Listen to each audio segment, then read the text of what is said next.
نہ کوئی غم کرو نہ خوف، خوشیاں مناؤ جنت کی جس کا تم سے وعدہ کیا گیا تھا۔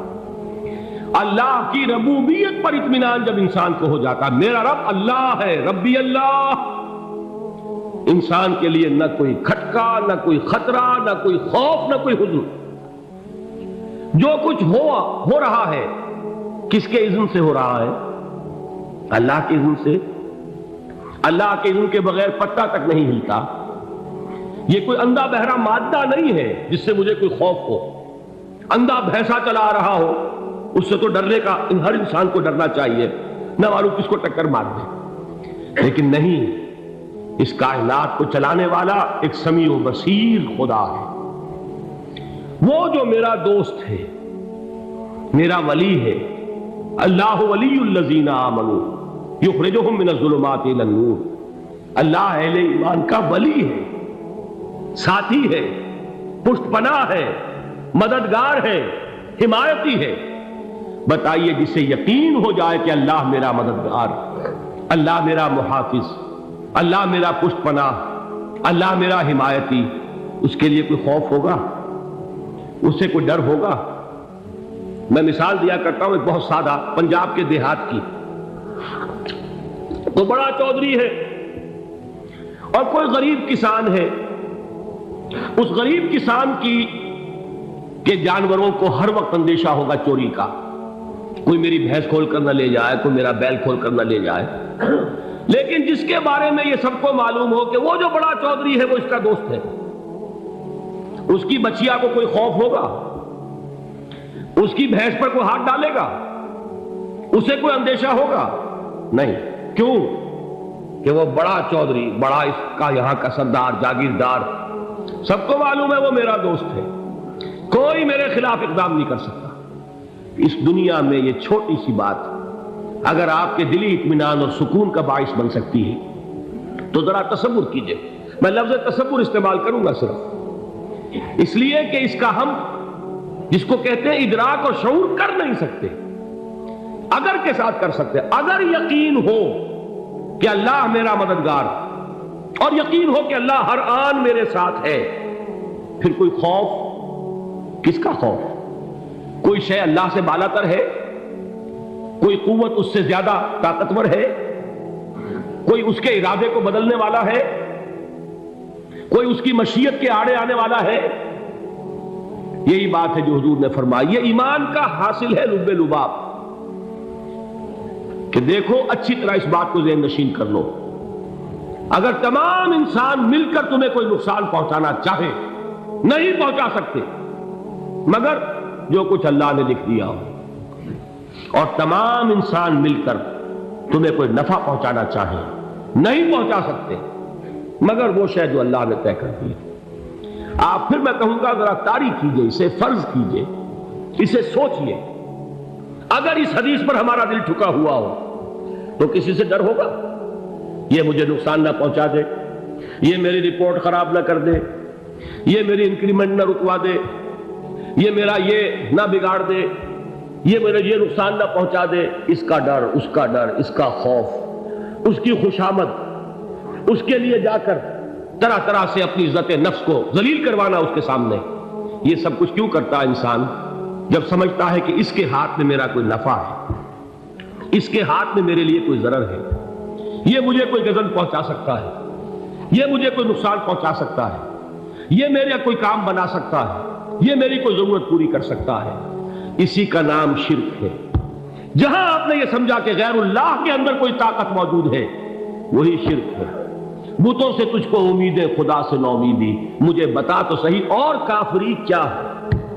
شرک تو یہ ہے جس پر بھی تمہیں یہ خیال ہے، کلمہ ہے یہ کلمہ سوم، لا حول ولا قوت الا باللہ، ذرا اس پر دل کو کبھی اگر آپ تصور کریں، پھر فرض کریں، دل ٹھک جائے اس پر، کوئی طاقت نہیں۔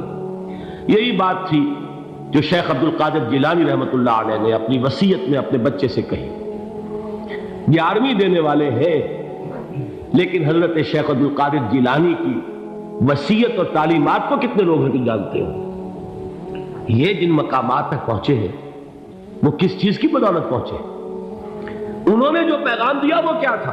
اے میرے بچے، جس طریقے سے قرآن مجید میں حضرت لقمان کی نصیحتیں جو ہے نقل کر دی گئی ہیں، میں یہ عرض کروں گا بالفرض اگر قرآن حضرت عبد القادر جیلانی کے بعد نازل ہوا ہوتا تو شیخ عبد القادر کی یہ نصیحتیں بھی قرآن میں درج ہوتی۔ اتنی اونچی نصیحتیں ہیں۔ اے میرے بچے، اس حقیقت کو ذہن نشین کر لے، لا فاعل فی الحقیقت ولا مؤثر الا اللہ۔ اس کائنات میں نہ کوئی فاعل حقیقی ہے نہ مؤثر حقیقی ہے سوائے اللہ۔ کسی شے میں کوئی تاثیر نہیں اگر اللہ نہ چاہے۔ آگ جلا نہیں سکتی اگر اللہ نہ چاہے، پانی ڈبو نہیں سکتا اگر اللہ نہ چاہے، زہر ہلاک نہیں کر سکتا اگر اللہ نہ چاہے، کوئی چیز فائدہ نہیں پہنچا سکتی اگر اللہ نہ چاہے۔ تو در در پہ کیوں سر جھکاتے ہو؟ در در پر کیوں جبیں سائی کرتے ہو؟ سب کے سامنے کیوں ہاتھ پھیلاتے ہو؟ ایک اللہ سے مانگو، ایک اللہ کے سامنے زمین پر اپنی جبین رکھو۔ لا فاعل فی الحقیقت ولا مؤثر الا اللہ۔ نظر آتا ہے ہمیں کہ پانی پیاس بجھا دیتا ہے، پیاس بجھانے کی صلاحیت پانی میں نہیں ہے، اللہ کے اذن سے۔ کھانا بھوک مٹا دیتا ہے، بھوک مٹانے کی صلاحیت کھانے میں نہیں ہے، اذن رب میں۔ دیکھیے یہی یقین تھا حضرت موسیٰ علیہ السلام کا واقعہ یاد کیجئے۔ سامنے سمندر آ گیا ہے، قوم دیکھتی ہے پیچھے کہ گرد و غبار کا طوفان، معلوم ہوا کہ فرعون اپنے لشکر سمیت آ گیا۔ لشکر جب چلتا تھا تیز رفتاری کے ساتھ تو گرد و غبار کا جو طوفان اٹھتا تھا اس کا تصور کیجیے، اور لمحہ بلمحہ وہ قریب آ رہا ہے۔ پوری قوم نے کیا کہا؟ اے موسیٰ انا لمدرکون، اے موسیٰ ہم کو پکڑے گئے۔ قرآن مجید میں تو یہاں وہ باتیں نہیں لکھی ہیں، لیکن تورات میں یہ درج ہے کہ بنی اسرائیل جھگڑنے لگے، دست و گریبان ہو گئے موسیٰ کے ساتھ۔ موسیٰ نے یہاں مروایا لا کر، اس سے تو ہم ہی بہتر تھے، وہاں کھانے کو ملتا تھا، زندگی تو تھی، بیگار ہم کر رہے تھے، موت تو نہیں تھی۔ اب جو کچھ ہوگا اس کا تصور کرو، جس طریقے سے ہمارے ٹکڑے اڑائے جائیں گے۔ تو لڑ رہے ہیں حضرت موسیٰ علیہ السلام سے، یہ تورات کی تفصیل ہے۔ قرآن میں صرف اتنا آیا ہے، پریشان ہو کر انہوں نے کہا انا لمدرکون، موسیٰ ہم تو پکڑے گئے۔ اس وقت موسیٰ کا جواب کیا ہے؟ کلا ان معی ربی سیہدین، نہیں، میرے ساتھ میرا رب ہے، وہ راستہ دے گا۔ بتائیے کہاں راستہ نظر آ رہا ہے؟ یہ ہے ایمان بالغیب۔ راستہ نظر نہ آئے تب اللہ پر یقین ایمان ہے۔ جیب میں پیسے ہوں اور تب دل کو اطمینان ہے تو ایمان کس پر ہوا؟ پیسے پر، اللہ پر نہیں۔ جب وسائل و ذرائع نہ ہو اور پھر یقین ہو کہ اللہ مسبب الاسباب ہے، وہ اسباب کا پابند نہیں ہے، وہ اسباب کا محتاج نہیں ہے، اسباب اس کے محتاج ہے۔ اگر یہ یقین ہے تو اللہ پر ایمان ہے، یہ نہیں ہے تو تمہارا ایمان اسباب پر ہے، وسائل پر ہے، ذرائع پر ہے، مادیات پر ہے، اللہ پر نہیں۔ اس وقت کہاں راستہ تھا؟ کوئی راستہ تھا؟ سمندر ہے اور ادھر سے لشکر آ گیا ہے۔ کلا ان معی ربی سیہدین۔ اب دیکھیے ایمان کہہ دینا آسان ہے، ہوا معکم اینما کنتم، جہاں کہیں بھی تم ہوتے ہو اللہ تمہارے ساتھ ہوتا ہے، لیکن اس کا یقین قائم ہو جائے تو زمین و آسمان کا فرق واقع ہو جائے۔ یہی بات ہوئی حضور کے ساتھ۔ غار ہے، چھپے ہوئے ہیں محمد رسول اللہ اور آپ کے وہ یار غار ابو بکر صدیق رضی اللہ تعالی عنہ۔ اقبال نے حضرت ابو بکر کی شان میں چند اشعار کہیں صرف، لیکن واقعہ یہ ہے کہ بھاری بھاری نظموں پر اور قصیدوں پر بھاری، طویل ترین نظمیں اور قصیدے ہوں ان پر بھاری ہے۔ ہمتیں ابو بکر کی ہمت جو ہے، کشت ملت را چوں ابر، جیسے بارش سے کھیتی اپجتی ہے، ابو بکر کی ہمت اور عزیمت اس امت کو اسی طرح سینچنے والی ہے۔ ثانیے اسلام و غار و بدر و قبر، وہ دوسرے تھے اسلام میں، دوسرے پہلے کون تھے؟ انا اول المومنین، حضور فرماتے ہیں سب سے پہلا ایمان لانے والا میں، دوسرے ابو بکر۔ ویسے ہمارے ہاں یہ چلتا ہے اختلاف حضرت علی پہلے ہیں کہ حضرت ابو بکر پہلے ہیں، لیکن اس میں بڑی خوبصورت تطبیق قائم کی ہے علماء نے، اور بہت صحیح ہے۔ 4 کے بارے میں فیصلہ ہی مت کرو کہ کون پہلے، ان کی ایک عجیب تقسیم کر دی ہے۔ آزاد مردوں میں، بالغ مردوں میں سب سے پہلے ابو بکر، بچوں میں سب سے پہلے علی، خواتین میں سب سے پہلے خدیجہ، اور غلاموں میں سب سے پہلے زید بن حارثہ۔ بڑی پیاری تقسیم ہے، یہ چاروں ہی پہلے ہیں، ہر ایک کے لیے اولیت ہے۔ اور واقعہ یہ ہے کہ اگر زمانی اعتبار سے تعین ہوگا تو پہلے خدیجۃ الکبریٰ آئیں گی رضی اللہ تعالی عنہ، کسی اور سے بات کرنے کی نوبت بعد میں آ سکتی ہے، پہلے تو اہلیہ محترمہ سے بات ہوئی، آتے ہی پہلی وحی ہوئی ہے، ابھی تبلیغ کا حکم نہیں تھا، کس کو بتایا واقعہ؟ ابھی اپنی نبوت کی تبلیغ کا تو حکم ہی نہیں آیا، واقعہ کس کا ہے؟ وہ خدیجہ کا ہے۔ جب کہا ہے کہ خشیت علی نفسی، مجھے اپنی جان کا اندیشہ ہے، تو کیا جواب دیا خدیجہ نے رضی اللہ تعالی عنہا؟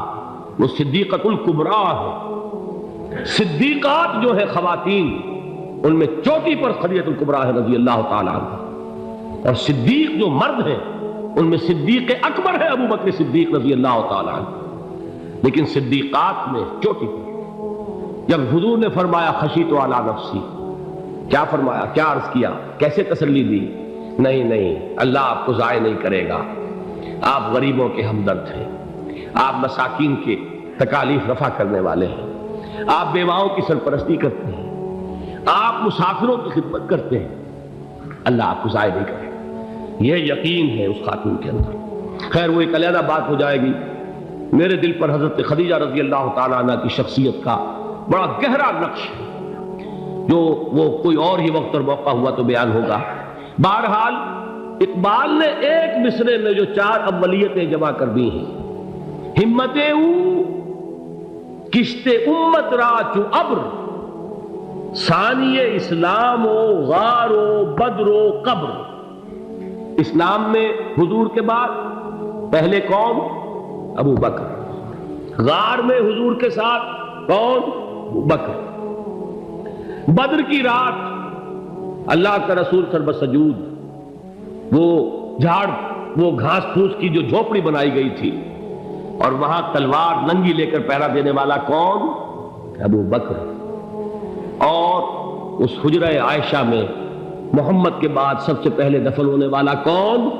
ابو بکر رضی اللہ تعالی عنہ صلی اللہ علیہ وسلم۔ وہ جو معاملہ میں سنا رہا تھا غار ثور کا، حضرت ابو بکر بھی حضور کے خیال سے لرز گئے ہیں۔